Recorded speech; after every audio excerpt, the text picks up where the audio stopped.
Hi అండి, నేను మీ లక్ష్మిని. ఇవాల్టి వీడియోలో లైనింగ్ బ్లౌజ్కి క్లాత్ సరిపోనప్పుడు లైనింగ్కి ఎలా స్టిచ్ చేయాలో చూడండి.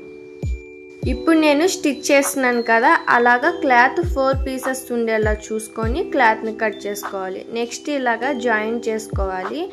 ఎక్స్ట్రాగా ఉన్న క్లాత్ని కట్ చేసుకోవాలి. ఇలా స్టిచ్ చేసేటప్పుడు చంక భాగంకి క్లాత్ ఎక్కువ ఉండేలా చూసుకొని, చేతికి చివరంచు వైపున క్లాత్ తక్కువ ఉండేలా చూసుకొని ఇలా స్టిచ్ చేయాలి. ఈ వీడియో కొత్తగా మిషన్ నేర్చుకున్న వాళ్ళకి ఉపయోగపడుతుంది. లాస్ట్ వరకు స్కిప్ చేయకుండా చూడండి, క్లియర్గా అర్థమవుతుంది.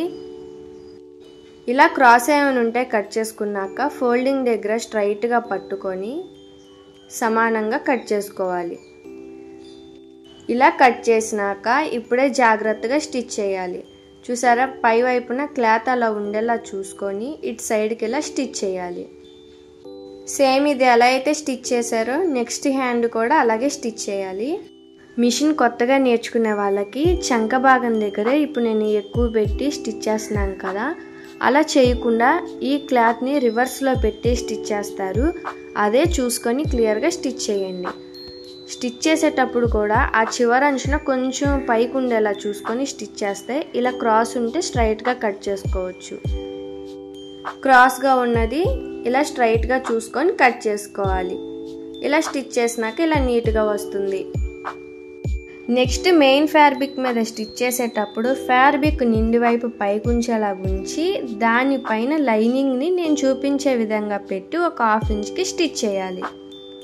ఈ వీడియో కానీ మీకు నచ్చినట్లయితే ప్లీజ్ లైక్ చేయండి. మీకు ఏమైనా డౌట్స్ ఉంటే కామెంట్ సెక్షన్లో కామెంట్ చేయండి. ముందుగా నా ఛానల్ని సబ్స్క్రైబ్ చేసుకోండి. పక్కనే బెల్ ఐకాన్ ఉంటుంది, క్లిక్ చేయండి. నా నోటిఫికేషన్స్ అన్నీ మీకు వస్తాయి.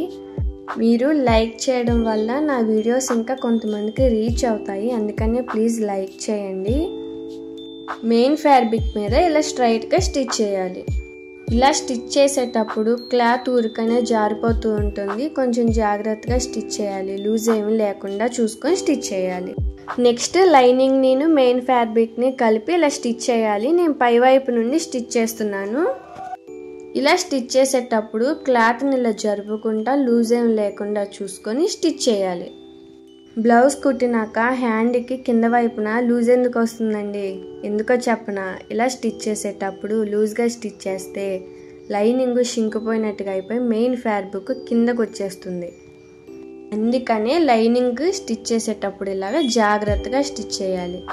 నేనేంటంటే మెయిన్ ఫ్యాబ్రిక్ కొంచెం పల్సగా ఉంది కాబట్టి పై వైపు నుండి స్టిచ్ చేశాను. లైనింగ్ వైపునైనా స్టిచ్ చేయొచ్చు. ఇలా చంక దగ్గర క్లాత్ సరిపోయినప్పుడు సేమ్ నేను ఎలా అయితే చూపిస్తున్నానో అలా స్టిచ్ చేసుకోవాలి. కొత్తగా నా వీడియోస్ చూస్తున్న వాళ్ళు ప్లీజ్ నా ఛానల్ని సబ్స్క్రైబ్ చేసుకోండి. నా కటింగ్స్ చాలా సింపుల్గా ఉంటాయి. మీకు క్లియర్గా అర్థమయ్యేలాగా నేను వీడియో తీసి పోస్ట్ చేయడానికి ట్రై చేస్తాను. నా ఛానల్లో బ్లౌజ్ డిజైన్స్ కూడా చాలా మోడల్స్ ఉన్నాయి. మీకు అవి నచ్చుతాయని అనుకుంటున్నాను.